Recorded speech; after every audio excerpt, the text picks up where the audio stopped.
कपिल देव रावत जी अपना स्थान ग्रहण कर चुके हैं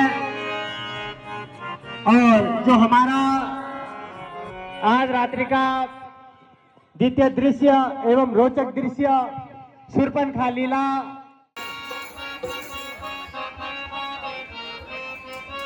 काम अपना निकाला किनारे हुआ, काम अपना निकाला किनारे हुआ।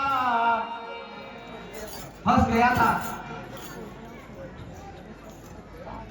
मैं, यह सब समझ गया हूँ।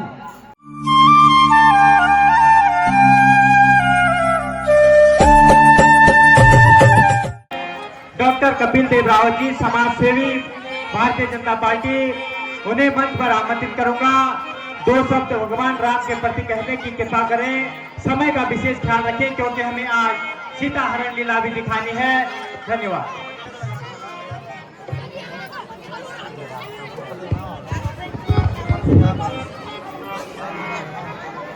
मर्यादा पुरुषोत्तम श्री रामचंद्र भगवान की, लक्ष्मण यदि की, जगत जननी सीता मैया की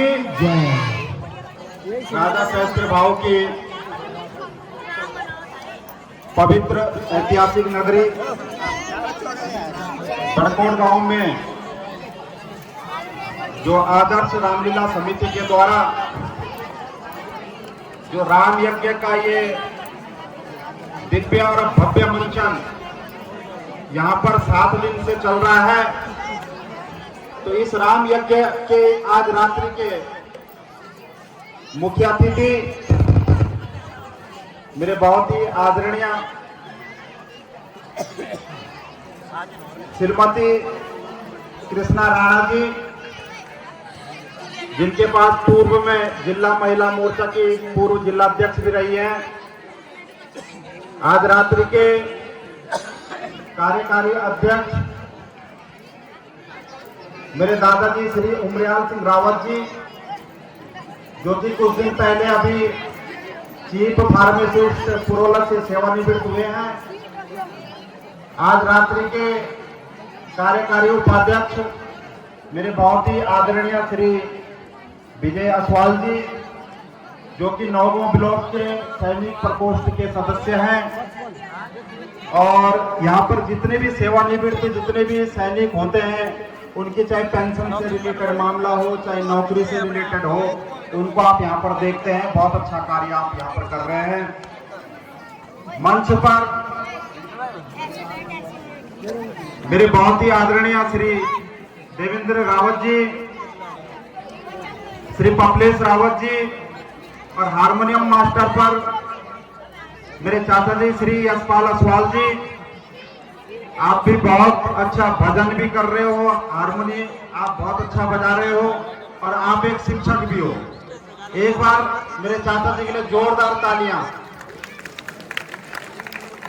और तबला वादक श्री प्यार लाल जी, श्री शैलेंद्र सिंह रावत जी, और यहाँ पर इस कार्य समिति के अध्यक्ष श्री मनोज राणा जी, उपाध्यक्ष मेरे छोटे भाई दीपेंद्र रावत जी, सचिव मेरे मित्र ममलेश रावत जी, और जो पूरा लेखा जोखा रामलीला का अपने पास रखते हैं कोषाध्यक्ष ऐसे मेरे आदरणीय चाचा जी श्री राजेश उनियाल जी, और यहाँ पर जो माइक का बहुत सुंदर संचालन यहाँ पर कई दिनों से कर रहे हैं ऐसे मेरे छोटे भाई नवदीप कंडवाल जी और यशवंत राणा जी, और यहाँ पर जो हमारे प्रचार मंत्री हैं ऐसे मेरे छोटे भाई आशीष दास जी, और उनकी पूरी बात की टीम को मैं इस मंच से बहुत बहुत बधाई और धन्यवाद देना चाहता हूं कि आज अगर संस्कृति किसी ने बचा रखी है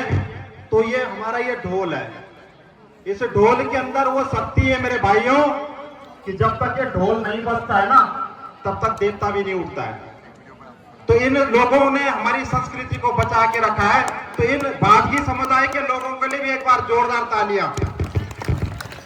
और यहाँ पर जो डीजे का इतना सुंदर जो साउंड यहाँ पर आपके लिए 14 दिन के लिए बहुत अच्छे ढंग से इसको करते हैं, ऐसे मेरे बड़े भाई श्री राजेश टम्टा जी और उनकी समस्त टीम को भी बहुत बहुत बधाई देता हूं।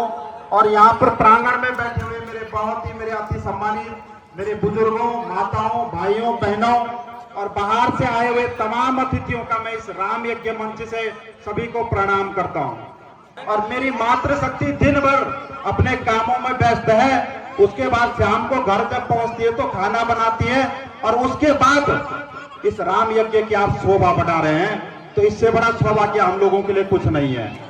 क्योंकि ये रामलीला भी सफल तभी होगी जब इस प्रांगण में लोग होंगे।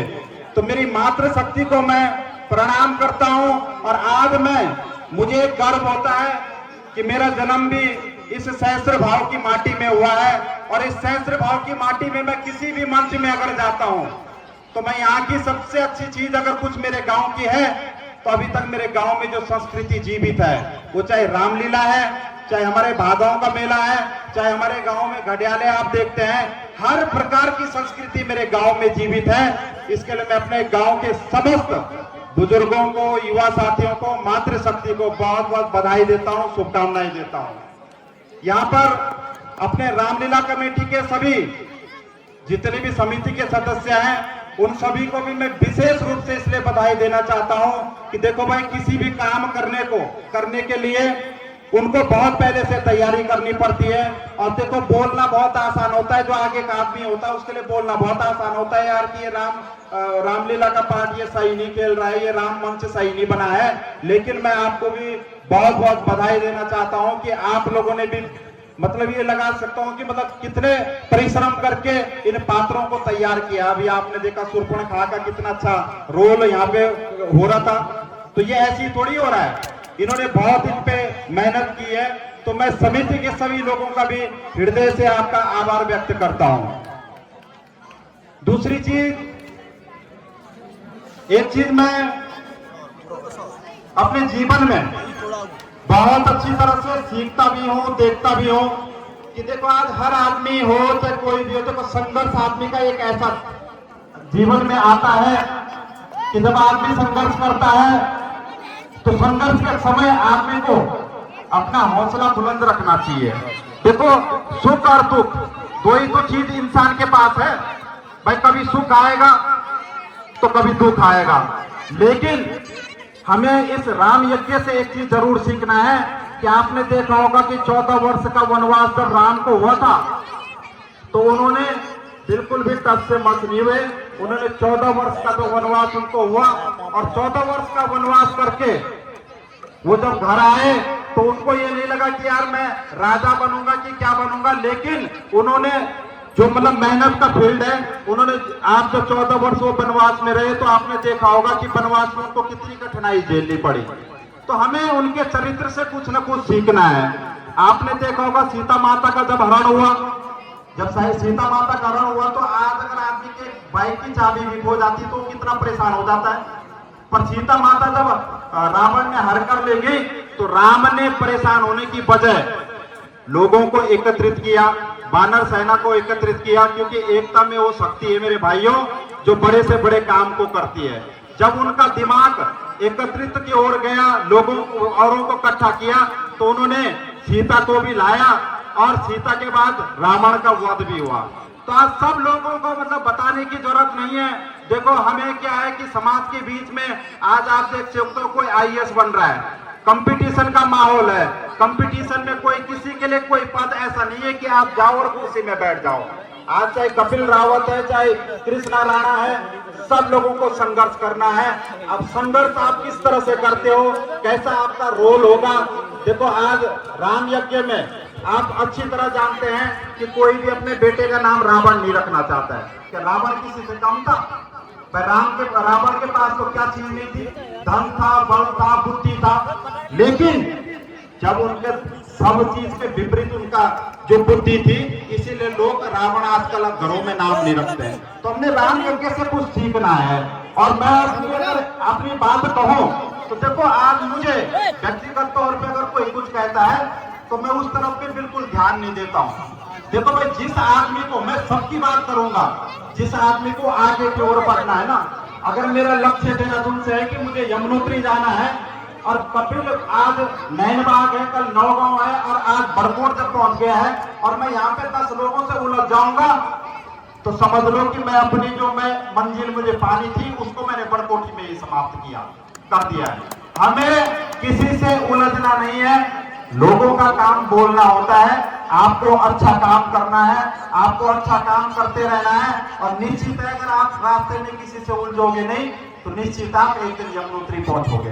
तो मेरा आप सब लोगों से निवेदन है कि देखो ये समय है, समय का दौर होता है। भाई मैं भी आप लोगों के गांव का हूं, आपका बेटा हूं, मैं भी अपने गांव के बारे में जितना भी मुझसे प्रयास होता है, मेरे पास आज तक कोई पद नहीं रहा, लेकिन मेरा प्रयास रहता है कि मैं अपने गांव के लिए कुछ अच्छा करूं, जो मुझसे अच्छा हो जाए। मैं देखो मेरे हाथों से अगर मेरे गांव के लिए कुछ अच्छा काम हो जाएगा तो इससे बड़ा सौभाग्य मेरा क्या है। तो ये हम हर आदमी की एक प्रयास रहना चाहिए। और ज्यादा न बोलते हुए मैं एक बार पुनः रामलीला कमेटी के सभी सदस्यों का और प्रांगण में बैठे हुए अपनी मातृशक्ति के चरणों में दंडवत प्रणाम करते हुए